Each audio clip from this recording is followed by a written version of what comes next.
Olá, pessoal. Dando continuidade nesse grande universo da cognição, gostaria de convidar neste momento o Dr. Renato Fabre, médico com especialização em geriatria pela Associação Médica Brasileira e professor assistente do Departamento de Clínica Médica da Faculdade de Ciências Médicas de Santa Casa de São Paulo, para palestrar sobre delírio e suas complicações neurológicas. Seja bem-vindo, doutor, e uma excelente palestra. Muito obrigado. Boa noite a todos. Eu agradeço imensamente o convite. É um prazer estar aqui com vocês. E nós vamos abordar um assunto que é extremamente importante, que é o delírio, que é uma síndrome clínica que traz uma série de complicações, incluindo complicações neurológicas. Obviamente, nós não vamos esgotar o assunto em meia hora, mas nós vamos mostrar a importância de alguns dados que são relevantes para a nossa prática diária. O delírio, a palavra delírio, ela deriva do latim delirare, que literalmente significa estar fora dos trilhos. Mas, num sentido figurativo, ela quer dizer desorientado, perturbado. É uma síndrome mental de início agudo e curso flutuante, onde se apresenta com sintomas neuropsiquiátricos. E esses sintomas neuropsiquiátricos eles são secundários a doenças orgânicas, uso ou abstinência de medicamentos ou álcool. No caso de medicamentos, particularmente aqueles que têm uma ação anticolinérgica. Então, para nós já começarmos a nossa conversa, é importante citar que o delírio é uma doença inicialmente do clínico. Por quê? São manifestações neuropsiquiátricas mais decorrentes de doenças orgânicas, que muitas vezes esses sinais, esses sintomas neuropsiquiátricos, eles distorcem muitas vezes os sinais e sintomas daquelas doenças clássicas do ponto de vista orgânico. E quando nós observamos a síndrome, na verdade, o delírio ele não é uma doença, é uma síndrome. Nós, para entendermos melhor sobre esta síndrome, sobre suas manifestações, a melhor forma de se entender é, basicamente, de uma forma didática, é entender que a síndrome ela tem praticamente 5 domínios. Na verdade, é o distúrbio da cognição. Há um distúrbio global da cognição, onde o indivíduo tem uma alteração da senso-percepção através de alucinações que são predominantemente visuais e menos frequentemente auditivas, e também pode ocorrer, muitas vezes, as ilusões, alteração do pensamento, que ele está fragmentado, alteração de memória, da compreensão e da desorientação no tempo e no espaço. Há também um prejuízo da atenção e consciência, esse é um marco importante também na característica do delírio, onde o indivíduo ele não consegue direcionar o seu foco e manter ou mudar a sua atenção. Esse é um dado extremamente importante. O ritmo sono-vigília também encontra-se alterado nessas condições da síndrome de delírio, havendo uma predominância, uma tendência maior de uma sonolência diurna e um sono perturbado, um sono interrompido, um sono fragmentado no período da noite, ou seja, uma tendência na inversão do ritmo sono-vigília. E um distúrbio psicomotor. Esse distúrbio psicomotor é considerado o fenótipo do delírio, ou seja, aquela forma de apresentação do delírio. Nós vamos ver a seguir que o delírio se apresenta sob 2 formas principais, a forma de hiperatividade e a forma de hipoatividade, chamada delírio hipoativo. Então, este distúrbio psicomotor, na hiperatividade ou na hipoatividade, é que a gente considera como fenótipo, é a forma de apresentação que o indivíduo tem. E isto, especialmente nas formas de hiperatividade, junto com manifestações que nós citaremos a seguir, ocorrem também, muitas vezes, alterações emocionais. Então, o indivíduo que já encontra-se hiperalerta também apresenta-se com irritação, ansiedade, raiva, medo, muitas vezes também com alterações chamadas vasomotoras, que é hipertensão arterial, taquicardia, rubor facial e muitas vezes também acompanhado de sudorese. Então, esses são os grandes domínios desta síndrome de delírio. Aqui é só uma apresentação, uma gráfica quais são as formas de apresentação dentro daqueles domínios que nós falamos. De uma forma geral, o delírio hiperativo, o indivíduo apresenta-se hiperalerta, combativo, agitado, inquieto, citando como exemplo prático aquele indivíduo que está no pronto-socorro, por exemplo, com uma maca querendo arrancar o acesso central, arranca a roupa, muitas vezes querendo sair do leito com força. E o outro extremo seria a forma de delírio hipoativo, que é onde o indivíduo apresenta-se letárgico, sedado, em estupor, muitas vezes assumindo uma posição de catatonia durante algumas horas. E uma terceira forma é a forma mista, obviamente, que se apresenta de forma alternada à hiperatividade e à hipoatividade. Do ponto de vista prático, o delírio hiperativo é muito mais fácil de se estabelecer o diagnóstico, devido a todas as manifestações que nós já citamos, o diagnóstico fica muito mais claro, muito mais fácil no primeiro momento. E o delírio hipoativo é uma forma mais difícil de se fazer o diagnóstico, exatamente porque aquele indivíduo encontra-se numa posição de catatonia, de sonolência, e nem sempre é reconhecido o delírio hipoativo. Porém, infelizmente, né, o delírio hiperativo ele corresponde, na prática, em torno de 25% só dos casos, correspondendo à forma mista e de hipoatividade, no restante 75%. Então, é muito importante que nós tenhamos atenção na forma de hipoatividade, porque ela cursa com pior prognóstico, existem vários trabalhos que mostram isso, justamente porque a dificuldade diagnóstica e a intervenção terapêutica muitas vezes é retardada. Do ponto de vista epidemiológico, nós observamos aqui que existe uma grande variabilidade. Por quê? Porque, como nós já falamos, o delírio é secundário, doenças orgânicas, aqueles indivíduos que vivem na comunidade, de uma forma geral, têm uma incidência, uma prevalência muito baixa. Teoricamente, ele pode ter suas comorbidades, mas, de uma forma geral, elas estão compensadas. Aqueles indivíduos que vão procurar uma unidade de emergência, vão ser submetidos a uma cirurgia de urgência, os indivíduos que já estão há algum tempo no hospital, obviamente que os dados epidemiológicos eles vão aumentando, citando como exemplo a unidade de terapia intensiva, onde há uma grande taxa de ocorrência, podemos chegar a mais de 87%, por quê? São indivíduos extremamente graves, usando múltiplas drogas, indivíduos críticos, né, que levam exatamente a uma descompensação de várias doenças. Isso também podemos falar em instituição de longa permanência, em indivíduos mais fragilizados, e também nas unidades de cuidados paliativos. Qual é a importância do delírio no nosso dia a dia? É uma condição comum, ela não é exclusiva do idoso, mas ela é muito mais comum no idoso. Tem uma epidemiologia variável, como nós já falamos. Elas cursam com um pior prognóstico, tanto na vigência da internação, quanto após a alta hospitalar, especialmente na forma de hipoatividade. E o reconhecimento da síndrome nem sempre ele é feito. Muitas vezes uma doença infecciosa, por exemplo, uma infecção urinária, uma pielonefrite baixa ou alta, como uma pielonefrite, por exemplo, ela pode se manifestar de uma forma mais importante, mais contundente, com sintomas neuropsiquiátricos do delírio. E aqueles sintomas clássicos, muitas vezes, daquela doença podem ficar mascarados. Isso especialmente na forma hipoativa, como nós já falamos. Do ponto de vista em relação à patofisiologia, por que o delírio ocorre? É um dado interessante nós retomarmos a história, porque a primeira descrição, há dados na literatura, na história da medicina, que a primeira descrição, ou já relatos muito antigos, que constam nos arquivos da história da medicina, descritos por Hipócrates, que viveu 400 anos antes de Cristo. Então, existem alguns relatos que hoje poderia corresponder ao delírio.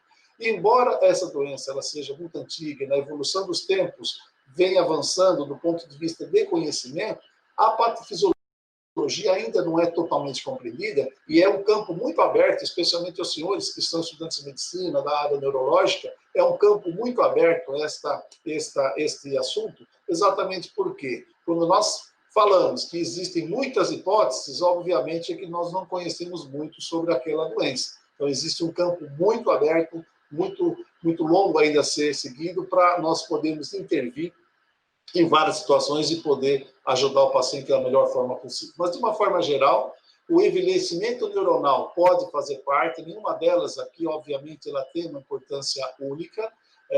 O envelhecimento neuronal, que torna o indivíduo mais vulnerável, mais fragilizado pela perda da sua reserva funcional, ele pode estar mais vulnerável frente a outras condições. Então, já sabemos que o envelhecimento neuronal pode ter um número menor de neurotransmissores, de neurônios, ou seja, torna o indivíduo mais favorecido a ter estas manifestações frente a condições orgânicas.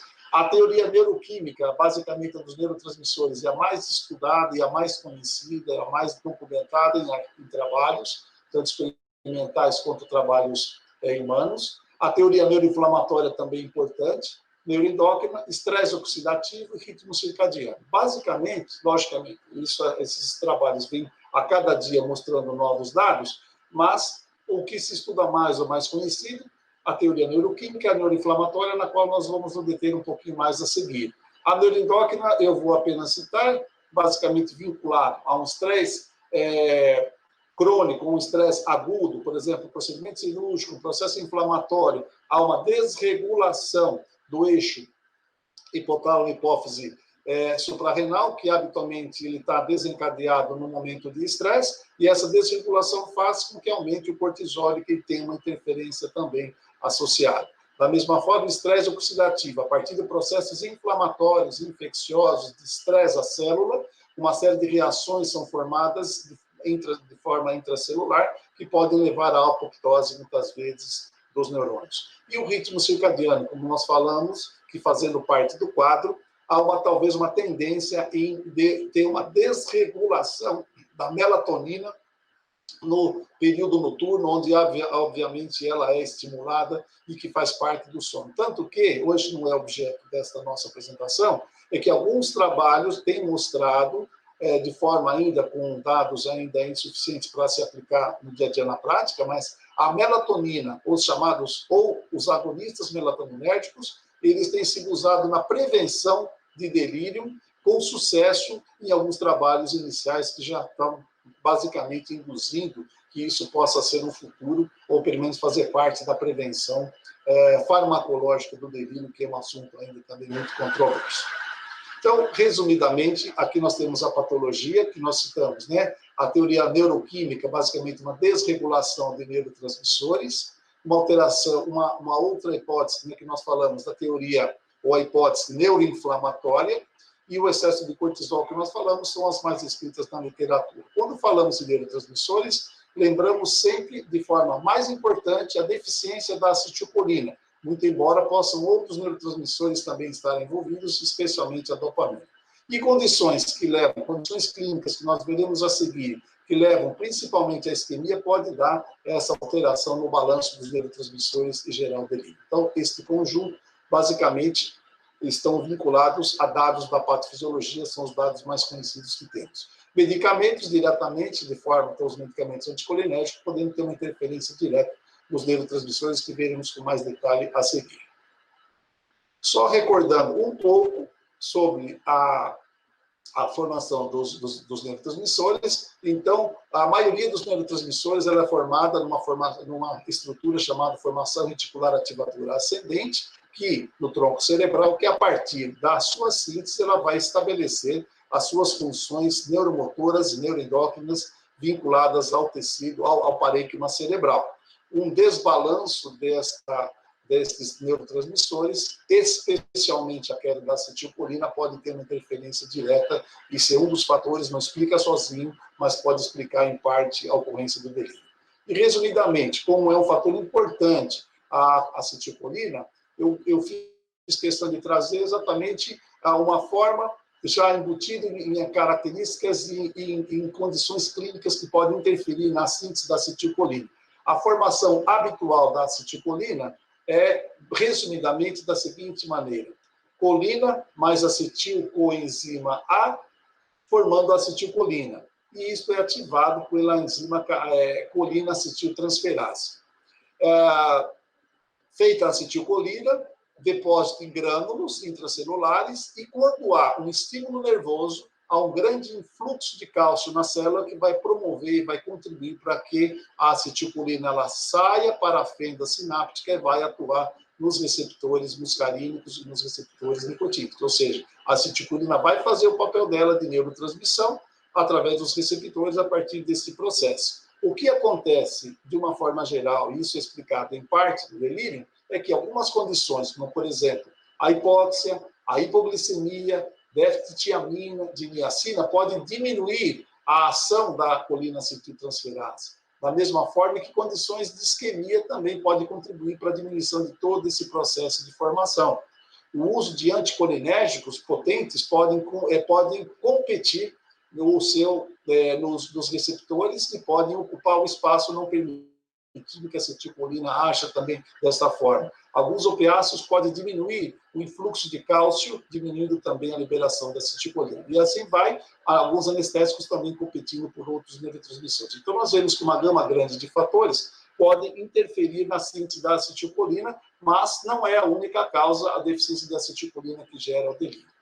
Outra condição, que é a teoria neuroinflamatória, nós observamos que a partir de um insulto, de um estímulo, de um estresse inflamatório, infeccioso, por exemplo, ou um procedimento cirúrgico que não deixa de ser um estresse, ocorre também a formação de mediadores inflamatórios periféricos, ultrapassam a barreira hematoencefálica e, de forma indireta, essas interleucinas elas podem levar a um dano celular que pode ser fatal, temporário ou de recuperação, ou também estimular células da glia. Se os senhores lembram, as células da glia, principalmente os astrócitos, a partir deste estímulo, podem também produzir as interleucinas e levar a um dano que pode ser um dano temporário ou não.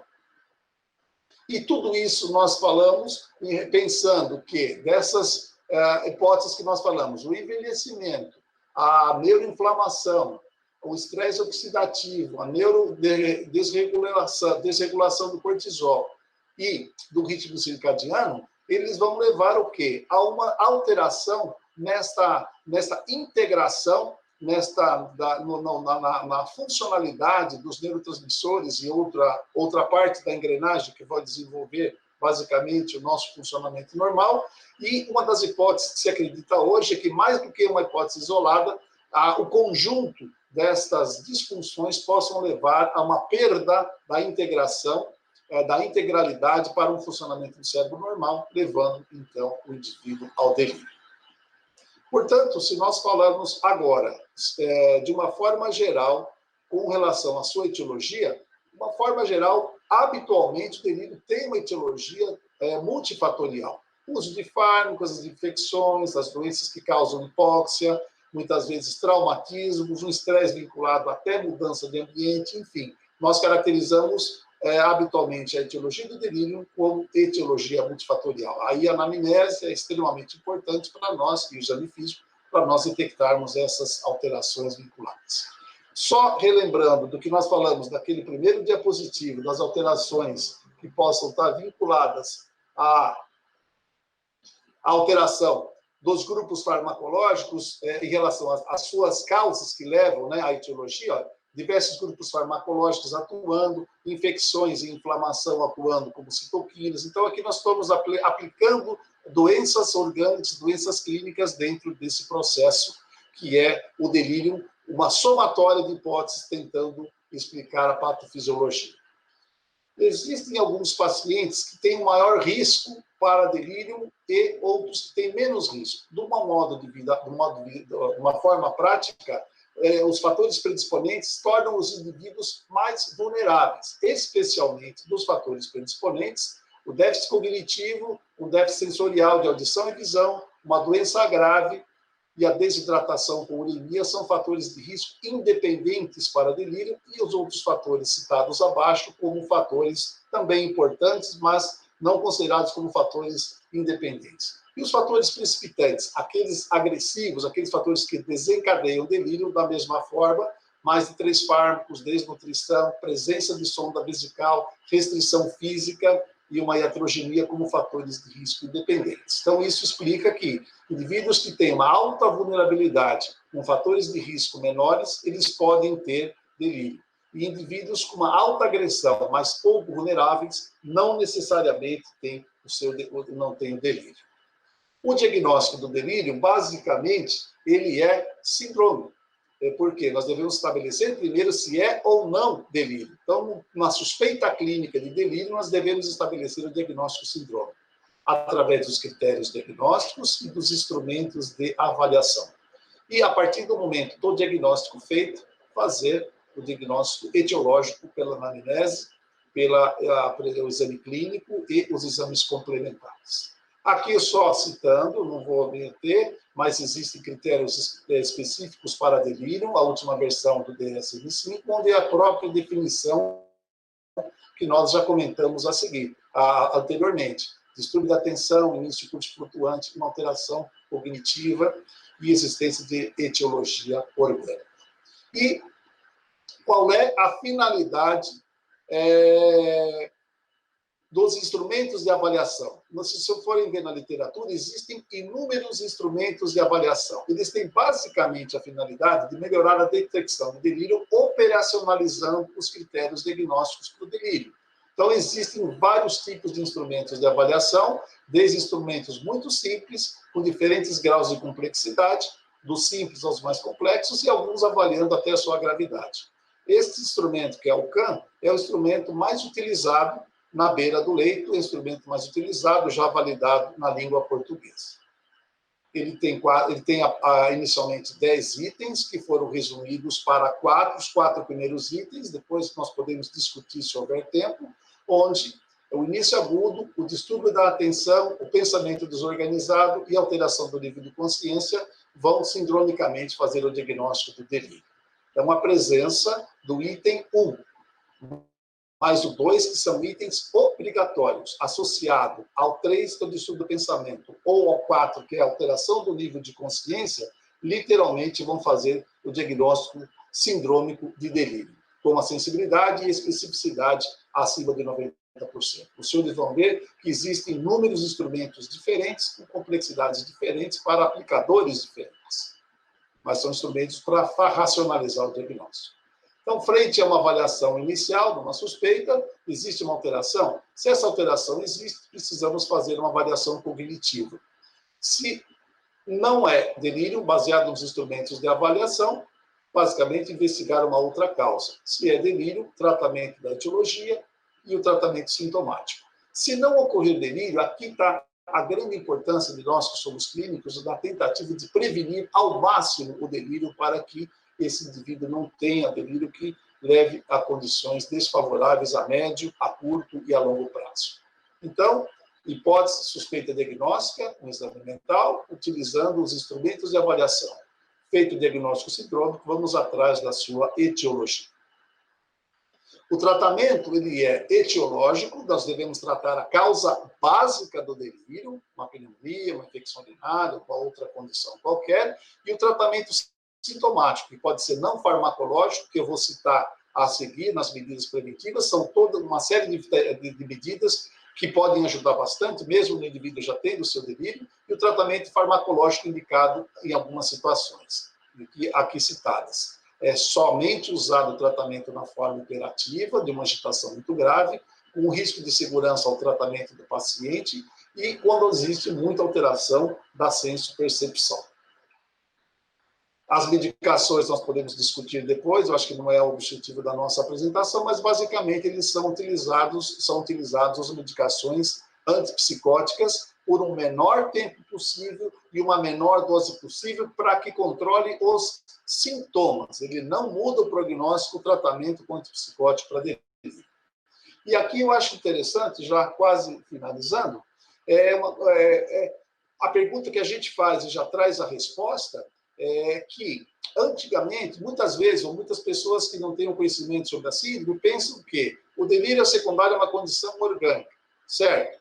Tratado essa condição orgânica, nós podemos observar que os pacientes saem do delírio. Não é bem assim. Atualmente se conhece uma série de situações onde o indivíduo não vai ter aquela melhora ou a cessação dos sintomas de delírio frente ao tratamento terminado de uma doença orgânica. Por quê? Os trabalhos têm mostrado que, por exemplo, 45% após a alta hospitalar, sanada a condição orgânica, indivíduos ainda apresentam delírio.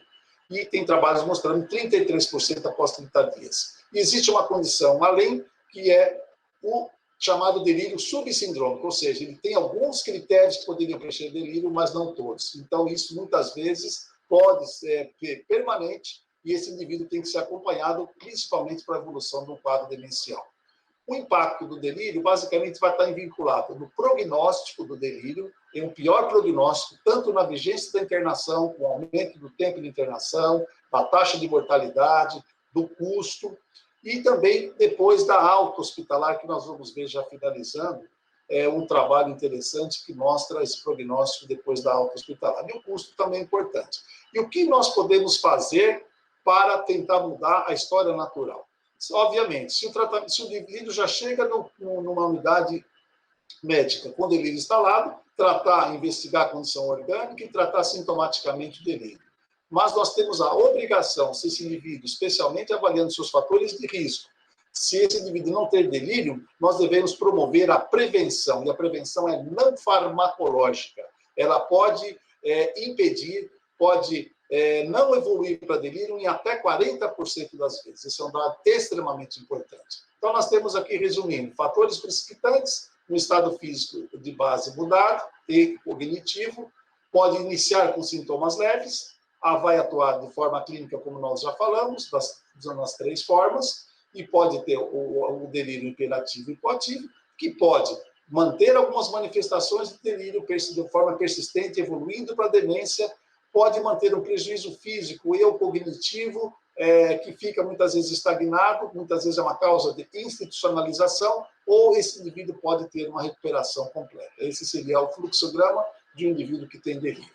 E já mostrando alguns trabalhos práticos para nós nos localizarmos melhor em relação às suas complicações, esse trabalho é muito interessante, que o autor ele avaliou num trabalho de muitos anos, de 81 a 2010, aproximadamente 900 mil casos, para investigar as complicações após a alta hospitalar. Nós observamos que a taxa de mortalidade dos pacientes que tinham delírio, comparando com que não tinham, eram bem diferentes, quase 2 vezes mais, da mesma forma que a taxa de institucionalização, ou seja, internações em instituições de longa permanência, e evolução para demência também se apresentou de uma forma regular. Ou seja, o delírio tem uma condição que, obviamente, não todos os casos, mas muitos casos evoluem com mau prognóstico, e desse mau prognóstico, pensando no nosso objetivo de hoje, que é discutir, é a alteração cognitiva, principalmente a evolução para a demência.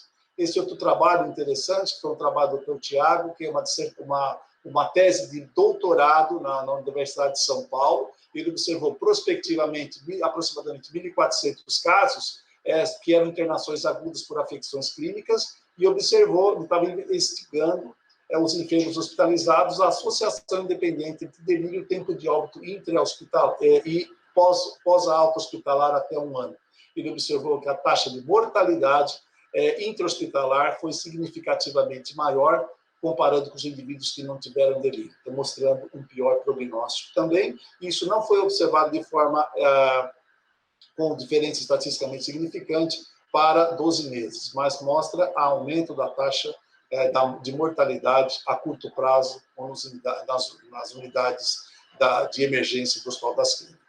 E esse trabalho, talvez para nós já quase fecharmos, mostra um trabalho muito recente, que agora, se não me engano, de junho de 2020, onde foi feito um estudo retrospectivo de 10 anos também de pacientes, que eram todos pacientes adultos, pacientes que não tinham demência nem déficit cognitivo leve, mas que vinham à procura de uma unidade de emergência, ou por um trauma de crânio, ou uma lesão traumática cerebral, ou por ter apresentado um AVC, eles foram avaliar o risco do prejuízo cognitivo a longo prazo. E eles concluíram que, se nós fizéssemos a prevenção com medidas, comparando indivíduos com medidas de prevenção, um diagnóstico precoce, identificação precoce do delírio, potencialmente esses pacientes podem melhorar o prognóstico da cognição a longo prazo, com AVC ou trauma. Aqui eu mostro para vocês o gráfico, onde em laranja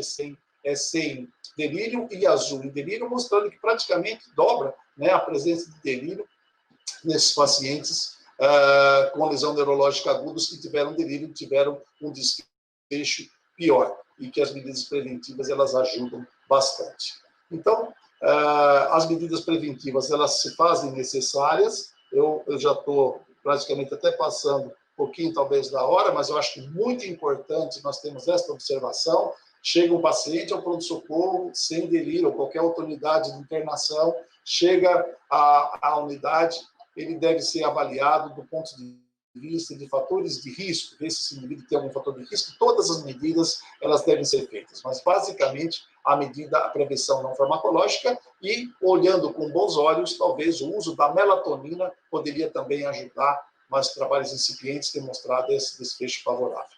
As medidas não farmacológicas que vão envolver uma orientação do staff para o paciente com relação a tempo, espaço, dia, procedimentos a serem realizados, uma mobilização precoce, visão e audição devem ser preservadas. Então, se o indivíduo tiver, usar um óculos, promover que se use óculos, mesmo dentro da enfermaria, o mesmo aparelho auditivo, manter esse indivíduo bem hidratado e não deixando também formar impactação fecal, preservar o sono desse indivíduo, como nós já vimos na patofisiologia. Então, as funções fisiológicas já citei, evitar medicamentos deliriogênicos, especialmente aqueles que têm uma ação anticolinérgica muito potente, e também estimular um ambiente saudável com presença de familiares próximos. Aqui apenas mostrando, né, a equipe, no caso, representada por mim, orientando o paciente a cada hora do procedimento que vai fazer, horário do dia, onde está, onde esse indivíduo, qual é a conduta, qual é a programação a ser feita para esse paciente. Isso pode ser médico, fisioterapeuta, enfermeiro e vários profissionais de saúde diversos. Manter sempre a desinvasão mais precoce possível, retirar do leito, sondas, catéteres na medida do possível, manutenção de pacientes próximos, parentes no caso, né, o próximo ao paciente, parentes próximos para que mantenham convívio, que ele lembre. Um ambiente com janela no quarto, especialmente para observar a mudança do dia e da noite, isso é muito importante na prevenção. E um ambiente adequado, silencioso, se possível, uma estimulação sonora suave, uma iluminação de baixa intensidade também no período noturno e com dispositivos que possam identificar melhor e orientar melhor o paciente, como um relógio, um calendário, uma lousa onde possa pôr, na verdade, a programação desse paciente ajuda bastante esse paciente a se localizar no tempo e no espaço. São medidas preventivas de extrema utilidade que podem, como já falei, prevenir 40% dos casos. Existe, só já para terminar, alguns programas. Esse é um programa bem interessante. Quem tiver interesse, abre o site. É o chamado HELP, Hospital Elder Life Program, que é um software para treinamento do staff, até de familiares, para modelo de cuidado e prevenção, tanto para delírio como declínio funcional de pacientes hospitalizados. Então, esse software é muito interessante, dá uma explicação global, ele dá uma orientação global para aquele staff, para que medidas preventivas possam ser utilizadas. Isso citando, obviamente, as não farmacológicas. Agora, realmente, para nós terminarmos, é importante que a gente tenha estas observações. O delírio é uma síndrome comum, não é exclusiva, mas é muito mais comum no idoso. Ela é sempre secundária a doenças orgânicas, devemos sempre estar atentos a isso. Nem sempre o diagnóstico é realizado, devemos ficar muito atentos com a forma de hipoatividade, delírio hipoativo, e ela pode, perdão por uma radiografia, ela pode cursar com pior prognóstico, especialmente na forma hipoativa, e medidas preventivas são muito importantes, como nós já acabamos de citar. O tratamento do delírio já desencadeado é um tratamento etiológico, um tratamento sintomático, mas que não vão mudar o curso da doença quando nós usamos os fármacos relacionados a sintomas do delírio, como as alucinações, ilusões e agressividade. O uso de psicóticos não muda o curso da doença. O que pode ajudar é o tratamento precoce da etiologia, e isso pode ter um desfecho favorável para esses pacientes. Então, me perdoem se eu corri um pouco, o assunto é extenso, eu procurei resumir, mas eu fico à disposição dos senhores para qualquer pergunta ou qualquer dúvida que eu possa responder. Muito obrigado. Nós agradecemos, doutor, pela excelente palestra, extremamente atualizada e muito didática, de verdade, gostamos bastante. E gostaria de agradecer ao senhor pela disponibilidade em poder palestrar no nosso congresso. Muito obrigado e boa noite. Tá, eu fico à disposição, eu tenho meu e-mail, se alguém quiser tirar uma dúvida posteriormente ou algum trabalho, eu fico à disposição para vocês, é um prazer muito grande. Esse é o nosso estímulo, de estar vinculado a um hospital-escola, que é a nossa fotografia clássica da Santa Casa, onde eu tenho prazer, eu estou fazendo 40 anos já de casa, e me sinto ainda um menino trabalhando e estou à disposição de vocês. Qualquer dúvida, os alunos que presenciaram a aula podem me mandar alguma informação, alguma dúvida, alguma citação que quiserem, que eu estou à disposição. Muito obrigado e foi um prazer estar com vocês nesse período. Agradeço. Nós que agradecemos e boa noite para você. Boa noite.